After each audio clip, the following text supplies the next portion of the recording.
Sabana. Are you ready? Kicau, kicau, kicau mania. Kicau, kicau, kicau mania. Kicau, kicau. Halo teman-teman, tahu nggak kalian bahwa data pribadi kita bisa dipantau tanpa kita sadari loh? Hal ini bisa terjadi karena adanya spyware. Nah, di video kali ini, aku dan kelompok aku akan membahas apa itu spyware, bagaimana cara kerjanya, serta cara mengatasinya, dan masih banyak lagi. Dan gak lupa di akhir video kami akan mendemokan hasil yang sudah kami kerjakan selama ini. Sebelumnya, perkenalkan nama aku Stevi Eka Putri. Nah, di sini aku akan menjelaskan apa itu spyware. Spyware adalah salah satu jenis malware atau perangkat lunak berbahaya yang dirancang untuk mengumpulkan informasi dari pengguna tanpa sepengetahuan mereka. Contoh spyware yang sering ditemuin antara lain, yang pertama ada keylogger, adware, tracking cookie, dan Trojan spyware. Nah, spyware ini bisa berjalan secara diam-diam dan sulit dideteksi oleh pengguna. Terus di sini juga aku akan membahas tentang introduction and definition. Nah, di sini itu secara umum spyware bekerja dengan cara memantau aktivitas pengguna tanpa izin, lalu mengirimkan data tersebut ke pihak tertentu. Di sini ada beberapa definisi dari perusahaan teknologi. Yang pertama, menurut Kaspersky, spyware adalah program yang diam-diam mengumpulkan informasi pengguna. Dan yang kedua, Microsoft menyebut spyware sebagai software yang terinstall tanpa persetujuan dan memantau aktivitas komputer. Dan terakhir ada Cisco mendefinisikan spyware ini sebagai malware untuk memata-matai dan mencuri data sensitif. Nah, dari ketiga definisi tersebut, kita bisa simpulkan bahwa spyware berkaitan dengan pelanggaran privasi pengguna. Sekarang kita masuk ke topik yang paling penting, yaitu background. Kalian pasti bertanya-tanya kan, kenapa sih topik ini penting banget? Pertama, karena sekarang hampir semua aktivitas kita sudah dilakukan secara digital, mulai dari komunikasi, belajar, sampai transaksi keuangan. Semuanya melibatkan data. Jadi, keamanan data itu jadi hal yang sangat krusial. Yang kedua, perkembangan teknologi itu semakin cepat loh. Tapi sayangnya, ini juga diikuti dengan berkembangnya ancaman cyber yang semakin canggih. Jadi, bukan cuma teknologinya aja ya yang maju, tapi cara menyerangnya juga ikut berkembang loh. Dan yang ketiga, ada yang namanya spyware. Nah, ini adalah salah satu ancaman nyata di era digital yang sangat berbahaya. Spyware ini bisa masuk ke perangkat kita loh tanpa kita sadari, dan dia diam-diam mengambil informasi pribadi kita. Nah, dari sini kita bisa lihat kenapa topik ini penting untuk dipahami. Selanjutnya, lanjut dengan teman saya. Selanjutnya, di sini ada cara kerja spyware. Spyware bekerja dengan beberapa cara, yaitu berjalan di background tanpa diketahui pengguna. Yang kedua, mengumpulkan data seperti password, aktivitas browsing, atau data pribadi. Yang ketiga, mengirimkan data tersebut ke pihak lain. Biasanya hacker atau pihak tidak bertanggung jawab. Karena berjalan diam-diam, spyware seringkali tidak terdeteksi sampai dampaknya sudah terjadi. Berikutnya, slide kelima. Di sini bagaimana spyware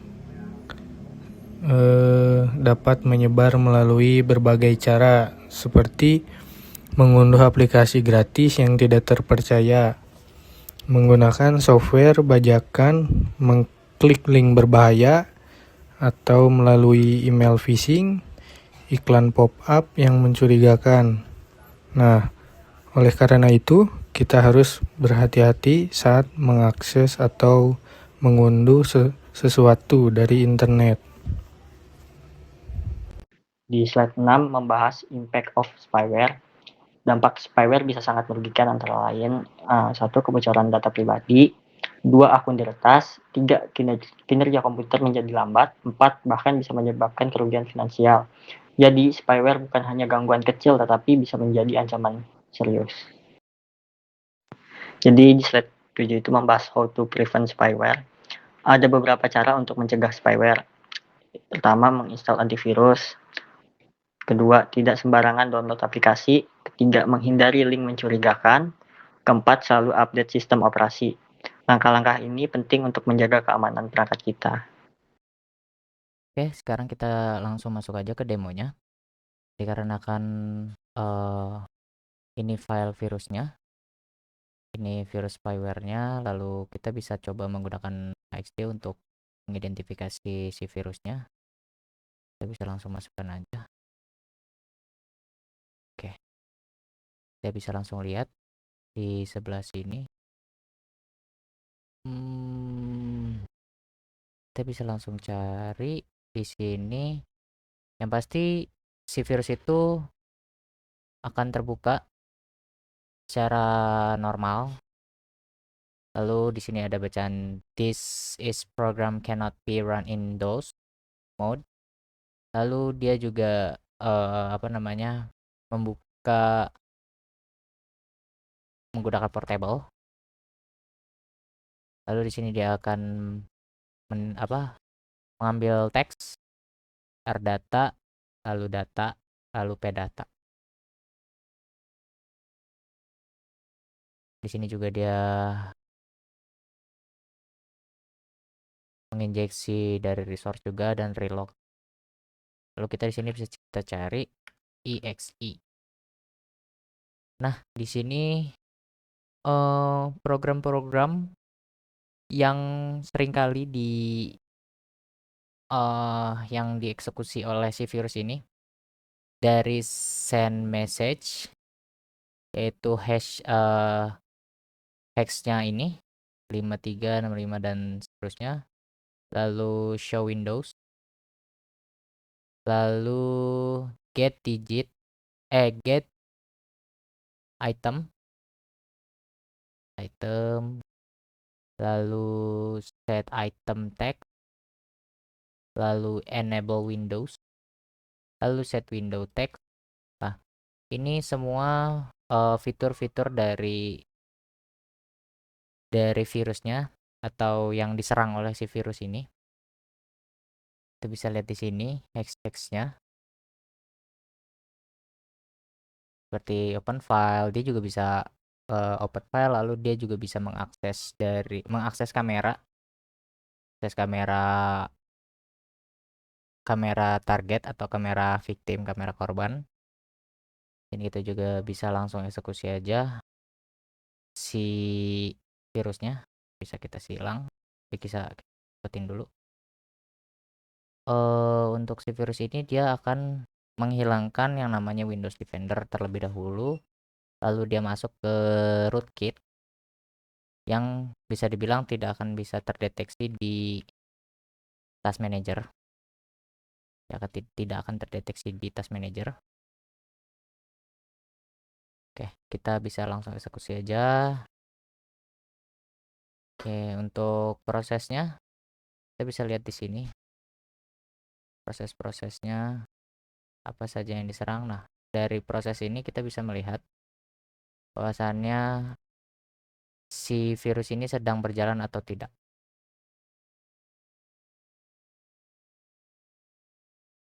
Tidak ada virus yang sedang berjalan. Oke, lalu kita bisa langsung eksekusi virusnya. Kita print terlebih dahulu. Oke. Ya, bisa kita langsung buka virusnya.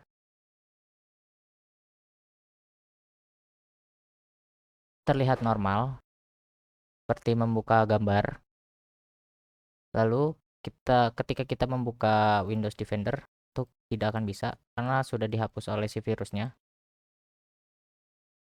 kita bisa langsung lihat ke pengaturan. Virus itu sudah menyerang dan menghilangkan Windows Defender. Ini virus ini jatuhnya itu hybrid karena ada trojannya. Karena sangat sulit untuk menemukan virus yang pure benar-benar spyware.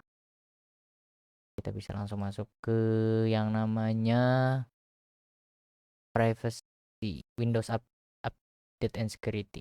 Nah, kita masuk ke Windows Security. Ini terlihat normal ketika kita masuk ke virus and threat protection. Ini langsung terdapat you'll need a new app to open this Windows Defender. Jadi si Windows Defender ini menghilang karena setelah membuka file ini. Lalu kita di sini bisa lihat apa saja yang berjalan. Contohnya itu Windows X64XT. Kita bisa yang namanya properties. Kita lihat petnya di sini nggak kelihatan. Dan ini juga sama. Access denied petnya. Lalu karena di sini dia nggak ada di proses di sini orang-orang awam akan melihat ini biasa-biasa saja. Padahal ini virus. Lalu kita bisa lihat di task manager. Ini ada Windows Photo Viewer yang ini. Windows Photo Viewer. Ini kita bisa langsung silang. Lalu setelah kita silang, kita bisa cari virus yang berjalan yaitu Windows Core System.exe, Windows X64. Kita bisa cari.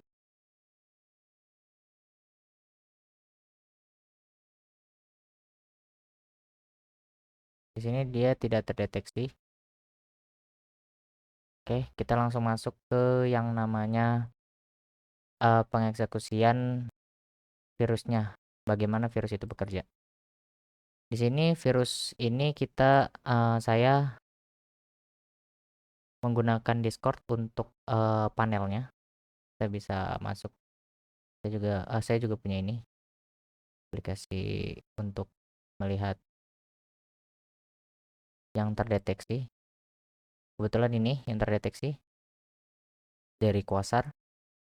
Kita bisa lihat. Kita bisa yang namanya monitoring. Remote desktop. Kita bisa lihat pergerakan dari si komputer target. Setelah itu kita juga bisa yang namanya mengakses keylogger. Karena di sini dia belum masukkan keylogger, jadi di sini tidak akan masuk. Coba kita akan masuk di sini yang namanya keylogger. Coba mencari contoh Instagram.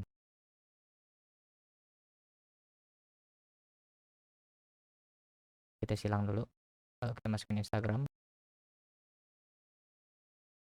Ini kita masukin asal aja, lalu passwordnya asal juga.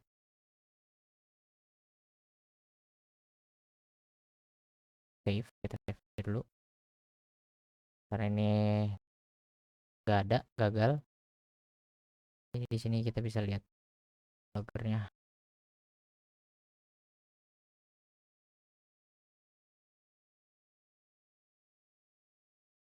Berarti harus masuk ya. Setelah masuk, karena saya nggak punya akun apa namanya, akun si Instagram, jadi kita move ke yang lain. Kita bisa send to website. Sebagai contoh kita bisa masukin ke si update. Mungkin bisa langsung .upri.ac.id.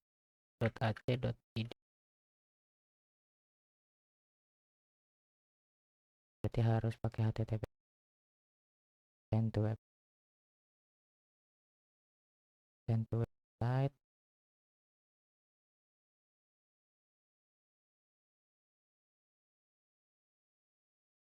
Kita juga bisa show message box, kayak misalkan information you've been tagged.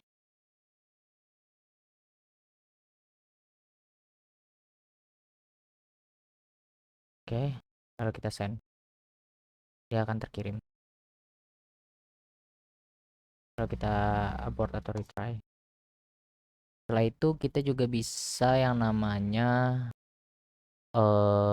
remote shell, task manager, startup, file manager, system information, reverse proxy, TCP connection. Lalu kita remote execute dari sini, dari PC kita ke PC target. Lalu bisa kita shutdown, restart, atau kita sleep. Untuk itu kita juga bisa yang namanya menaikkan izin aplikasi. Karena ini dia sudah admin statusnya, kontaknya admin, jadi tidak akan berfungsi juga ini. Kecuali di sini masih user, lalu kita elevate client permission, maka dia akan menjadi admin. Oke, untuk system information kita bisa tahu sini Windows 10 Pro, lalu VMware-nya, sistemnya, sistem directory-nya, kita bisa lihat. Setelah itu kita juga bisa hapus aplikasi atau hapus file. Sebagai contoh kita akan menghapus file download. Di sini kita bisa lihat di download kita ada 2. Sorry, black. Nah, di sini ada 2. Ada HXD setup dan portable. Kita langsung download langsung hapus aja.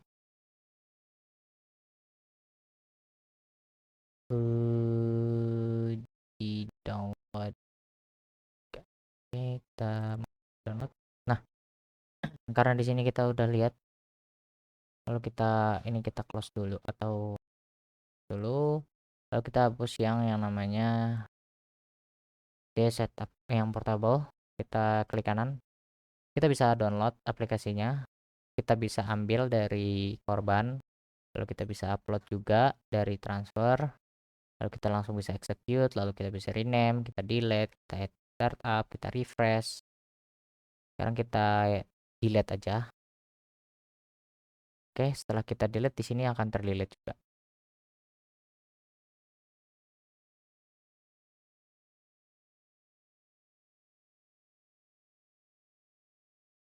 Bentar.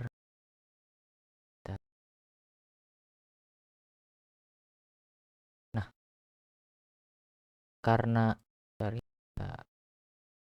ini udah muncul, kita lihat di download, maka file yang ada di download akan hilang satu, sesuai yang di sini. Kita bisa refresh, ini akan hilang dan dia akan ada di sini. Recycle bin. Kalau tidak ada, dia berarti benar-benar permanen ya. Oke, selanjutnya untuk fitur selanjutnya kita bisa yang namanya startup manager, remote shell. Nah, ini untuk yang Quasar. Lalu untuk yang satunya lagi kita bisa masuk ke Discord.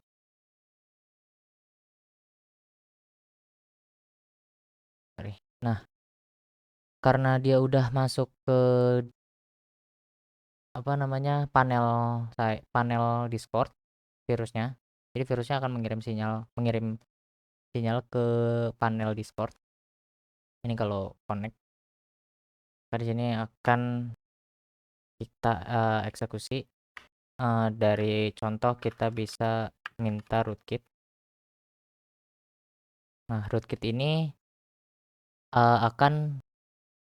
tidak akan terdeteksi virusnya. Jadi dia akan menempel di sistem, maka tidak akan terdeteksi di rootkit atau maupun di proses. Lalu setelah itu kita bisa shell mengetahui kita bisa mengetahui siapa komputer ini.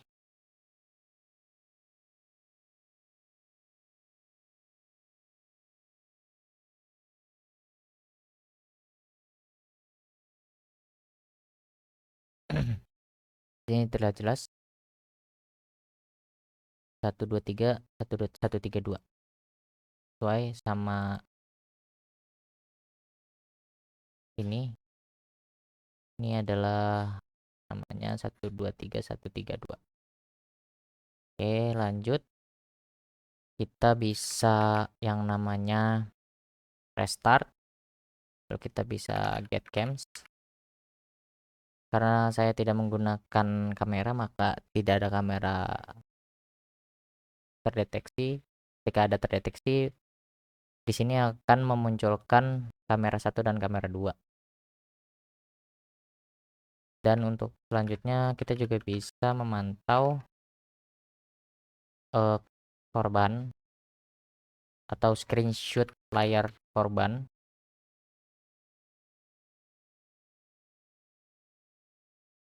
Lalu kita juga bisa yang namanya password.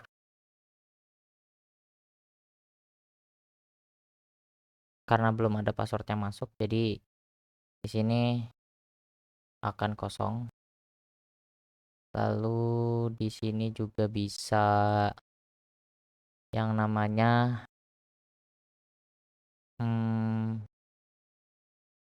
teks.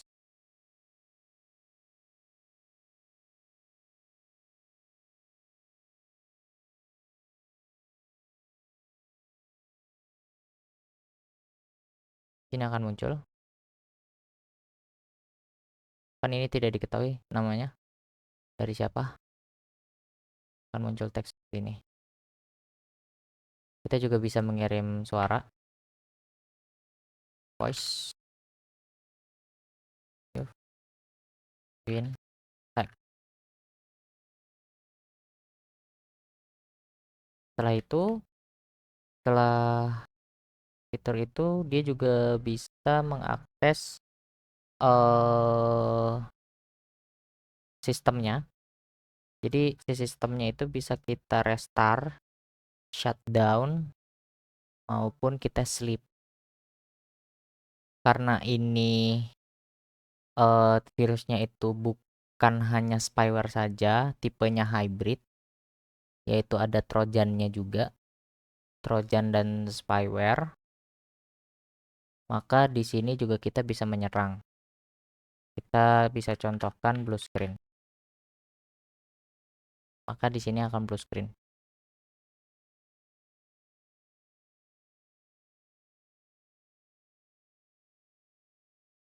Mungkin itu saja penjelasan atau demo dari spyware ini,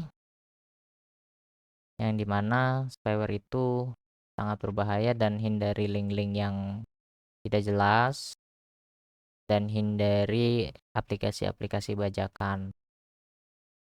Sekian dari saya. Assalamualaikum warahmatullahi wabarakatuh. Baik.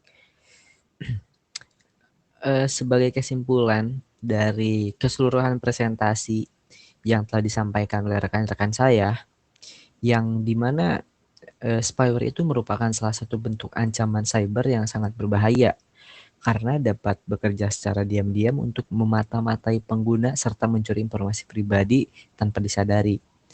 Nah, spyware juga dapat menyebar melalui berbagai cara seperti aplikasi tidak terpercaya, tautan berbahaya, email phishing, maupun software bajakan.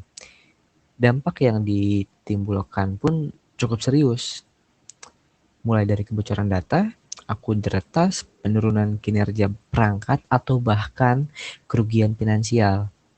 Oleh karena itu, kita sebagai pengguna teknologi, kita harus lebih berhati-hati dan juga meningkatkan kesadaran digital, serta menerapkan langkah-langkah pencegahan seperti menggunakan antivirus, selalu update atau selalu memperbarui sistem, dan juga tidak sembarangan mengakses file atau tautan dari internet. Mungkin begitu, demikian presentasi dari kami mengenai spyware. Semoga materi yang kami sampaikan dapat menambah wawasan dan bermanfaat bagi kita semua. Saya ucapkan terima kasih. Wabil taufiq wal hidayah. Wassalamualaikum warahmatullahi wabarakatuh.